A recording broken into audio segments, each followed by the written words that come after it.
Et justement, la transition est parfaite parce qu'on va parler du coup de Disney / Marvel, parce qu'on va parler de l'uniformisation du goût, mais aussi surtout, et en l'occurrence de ce que Disney et Marvel, l'impact qu'ils ont en général sur le cinéma. Je précise quand même quelque chose directement, le problème, c'est pas d'aimer Disney ou d'aimer Marvel, on s'en fout de ça. Il n'y a pas du tout de jugement de valeur dans cette réflexion. Par contre, le problème, c'est surtout comment on l'aime. Alors déjà, dès le début, il faut bien comprendre quelque chose, c'est que ce que fait Disney actuellement est quand même dangereux parce qu'ils veulent contrôler toute la pop culture. Alors déjà, ils ont les dessins animés, on va dire, avec les enfants, mais maintenant, ils ont les ados et les adultes avec Marvel. En plus de ça, ils ont racheté la Fox, qui est quand même gigantesque, ils ont racheté Star Wars, et là, il y a même, du coup, j'ai appris qu'ils ont aussi racheté des studios, les studios notamment de Pinewood en Angleterre, et ce qui est symbolique de ouf. Et que toute une partie gigantesque de la pop culture soit concentrée dans un même studio, moi, je trouve ça un peu problématique, parce que le problème, c'est que, justement, on en vient à l'uniformisation du goût. Disney va décider du goût de tout le monde, et va décider de ce qui est bien. C'est-à-dire qu'ils vont décider dès le plus jeune âge avec les dessins animés, etc. Je caricature quand je disais les dessins animés pour les enfants, etc. Comme ça, on comprend un peu l'argument. Et ils vont décider maintenant des Marvel avec les ados adultes, des adultes même plus,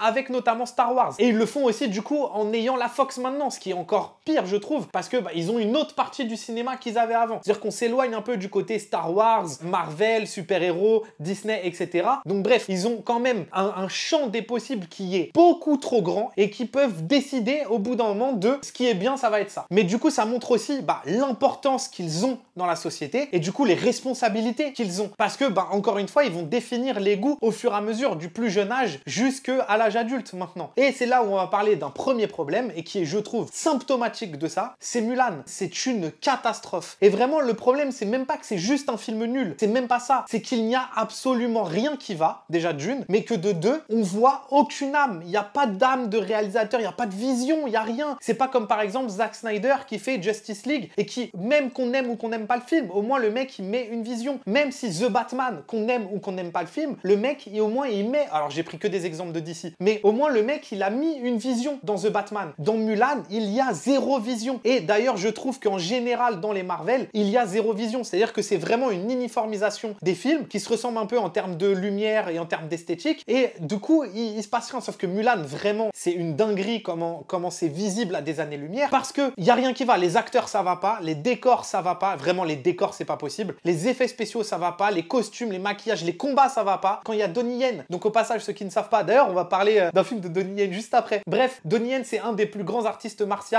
on va dire 10-15 dernières années, surtout grâce à Ip Man. C'est le mec qui a fait Ip Man, en gros, Donnie Yen. Et quand lui, il arrive et qu'il fait des combats, tu sens qu'il est au-dessus des autres. Et donc, il y a un décalage qui se crée, qui est mais tellement grand. La réalisation, ça va pas. Les effets spéciaux, ça va pas. Il n'y a rien qui va. C'est vide. Quand ils sont dans la ville, là, au début, c'est tellement faux. C'est tellement moche. L'histoire, ça va pas. Le scénario, ça va pas. Il y a rien qui va dans Mulan. Et c'est très rare sur cette chaîne que j'attaque, on va dire, autant un film. Mais vraiment, je trouve qu'il n'y a rien à sauver dans Mulan. Mais surtout, pire que ça, je le trouve dangereux parce que ça prouve à quel point ils en ont rien à foutre. Parce que Mulan, c'est quand même un budget qui a été gigantesque. Et en fait, un film nul, c'est une chose. Mais un film aussi honteux sur autant de points, c'est pas normal. Et c'est ça, en fait, le problème, justement, de Disney. Le fait d'avoir autant de choses, et ça se répercute sur Marvel, parce qu'au final, ça va très bien sur eux. Et je trouve que même à un certain niveau, ça se répercute presque sur Star Wars aussi. Ils ne font qu'utiliser, on va dire, un objet culturel. Et c'est ce qu'ils font littéralement avec Star Wars, en faisant genre 1 million de séries, pour ensuite vendre des objets dérivés. C'est ça, en fait, le but. Il n'y a plus de recherche de cinéma, de recherche de l'art, d'une vision ou de quelque chose. Ils en ont rien à foutre. Et Mulan, vraiment, il est symptomatique de ça, quoi. Bon, là, je m'emporte un peu, là, mais...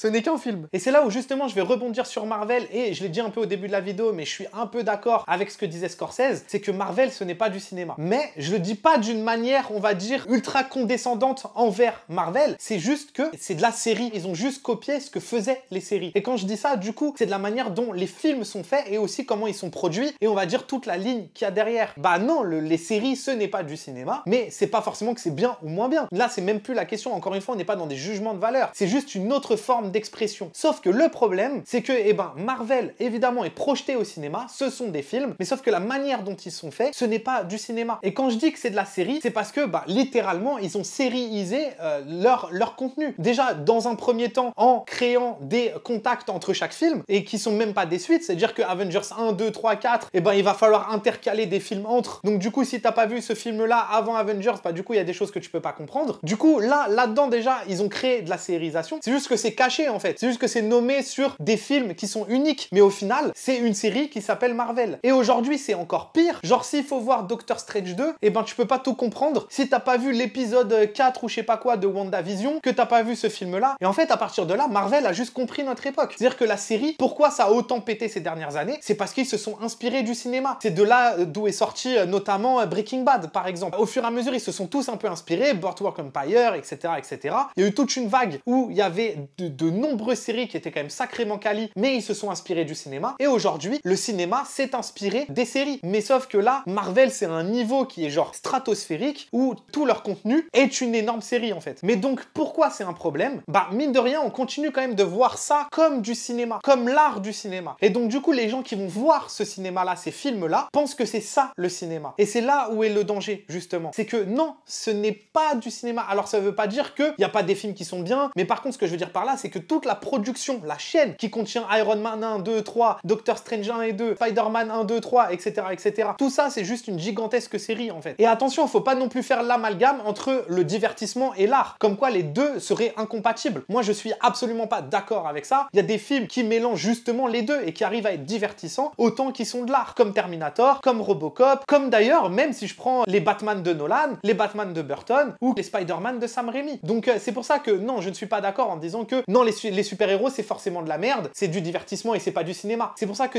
faut pas faire l'amalgame, en fait. C'est que c'est la manière dont les films sont produits chez Marvel qui, du coup, crée quelque chose qui s'éloigne du cinéma. Mais le problème, c'est qu'ils ont tellement de gens qui vont voir ces films-là. Le danger, c'est de faire penser, surtout aux plus jeunes, aux ados, etc., ou aux jeunes adultes, que le cinéma, c'est ça. Parce que, encore, s'ils avaient créé une sérialisation, mais qu'à l'intérieur de sérialisation, il y avait quand même la majorité des films où il y avait des vraies visions, etc. Mais là, c'est pas le cas. Enfin, quand t'arrives sur un Marvel, t'as un cahier des charges qui est gigantesque. Faut que tu fasses ça, ça, ça, ça, ça, que t'arrives à tout mettre dedans. Et puis parfois, t'en as qui arrivent à s'en sortir, qui font des films qui sont ok, et d'autres qui s'en sortent pas du tout. Par exemple, moi, je trouve que Thor 3 de Taika Waititi est très très cool. Moi, j'adore. Et parce qu'il a réussi à y mettre une vision dedans. Là où j'ai pas vu Thor 4, apparemment, il est horrible. Là où je trouve justement que Thor 1 et 2 sont les pires que j'ai vus. Mais d'ailleurs, ils sont de plus en plus rentrés dedans. Au début, ils se cherchaient un peu. Iron Man 1, 2 et 3, on sent que c'est pas les mêmes. On sent qu'après Iron Man 3, il y a eu l'avalanche Dark Knight où fallait faire que des héros qui sombrent. Skyfall, au final, c'est aussi ça, d'ailleurs. James Bond qui sombre. Et parfois, il y a aussi des films qui, juste sans vision globale, arrivent à produire quelque chose de plutôt sympathique. On le lance, on le regarde. Et oui, mine de rien, quand Tarantino il dit que les réals qui vont chez Marvel sont principalement se retrouvent en Yes Man, etc. Là, aujourd'hui, c'est marrant parce que d'ailleurs, Marvel va vraiment chercher des réals ou des nouveaux réals qui sont intéressants. Mais bon, il les conforme quand même dans une box. Au bout d'un moment, quand Taika Waititi il fait Thor 3, ils le sortent de nulle part. Enfin, le grand public ne le connaissent pas. James Gunn, quand il fait le Gardien de la Galaxie, le grand public ne le connaissent pas. Et je suis sûr que les gens, ils ont jamais vu Super. Et d'ailleurs, je pense que les gens n'ont jamais vu non plus Vampire en toute intimité, qui est un film de Taika Waititi en Nouvelle-Zélande, qui est génial. D'ailleurs, un jour, il faudrait qu'on fasse sur la chaîne. Mais bref, le truc, c'est qu'ils vont chercher des petits talents, même si Taika Waititi, je pense qu'il est assez fou, et donc du coup, il a réussi à faire quelque chose. James Gunn, il a pas totalement, je pense, réussi à mettre le cinéma qu'il fait, parce que quand on regarde Super, c'est complètement barré. Et d'ailleurs, quand on regarde ce qu'il a fait avec Suicide Squad, donc le deuxième Suicide Squad, qui,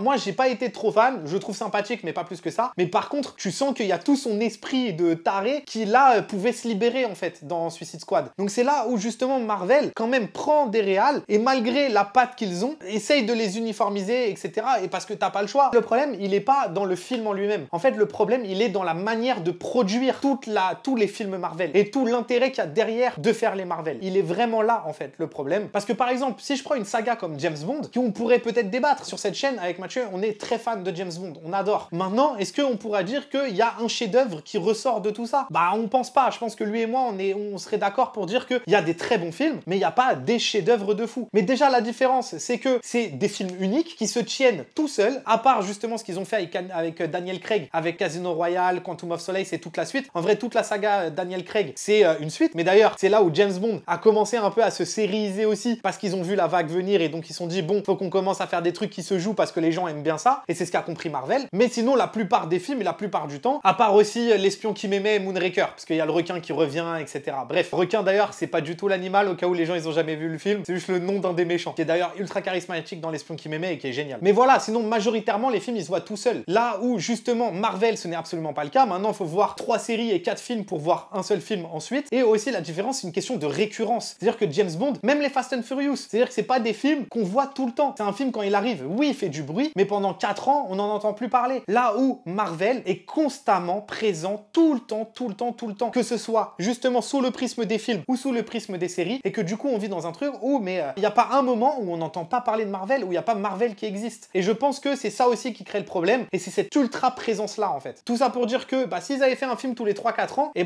peut-être qu'il y aurait moins de détracteurs. Effectivement, encore une fois, il faut faire très attention à l'uniformisation du goût, à Disney qui contrôle absolument tout. C'est pour ça que j'ai pris l'exemple de Mulan et que j'ai pas pris un Marvel en parlant de ça. Que ce soit Mulan, que ce soit Star Wars et que ce soit tout ce qui se crée. Mais c'est pas grave, encore une fois, le problème il est même pas d'aimer Disney, d'aimer Marvel, d'aimer Star Wars et de les regarder. Et c'est pour ça que je parlais au début de la vidéo de le plus important c'est comment en fait on les consomme. Et c'est là où ça devient intéressant. C'est que on peut les regarder, mais il faut être conscient de ce qu'on regarde. Mais je pense qu'il faut savoir pourquoi est-ce que ça existe, dans quel contexte, que littéralement c'est pour vendre des produits dérivés et aussi tout le contrôle qu'a Disney autour de la pop culture. Parce qu'au bout d'un moment, même si moi je vais voir Jason Statham au cinéma, je vais pas le voir pour vivre un grand moment de cinéma pur. J'y vais pour qu'il casse des gueules et que ce soit bien filmé et que je sois content à la fin. Mais le truc c'est que je sais pourquoi je vais le voir. Et je pense que c'est là aussi notre attitude, nous en tant que spectateurs. C'est qu'au bout d'un moment, on se rende conscience de ce qu'on regarde, de comment on regarde et de pourquoi on le regarde en fait. Donc voilà, toute l'importance elle est là. Si vous continuez d'aller voir des films de super-héros, si vous aimez ça, on va continuer d'avoir des films de super-héros tout le temps. Vous allez voir qu'au bout d'un moment, si dans 5-10 ans, les gens en ont marre des super-héros et que du coup ils vont plus au cinéma les voir, il y aura plus de super-héros. C'est aussi simple que ça. Donc c'est pour ça que je dis que on a le cinéma qu'on mérite. Mais surtout, le problème, c'est que c'est même pas une question de super-héros, c'est une question aussi déjà de qualité de film. The Batman, il est intéressant dans sa proposition. Et au moins, il y a une vision, qu'on aime ou qu'on n'aime pas. Au moins, il y en a une déjà. Mais on a une réelle responsabilité en tant que spectateur. Je sais aussi que évidemment, il y en a plein qui en ont rien à foutre. Mais bon,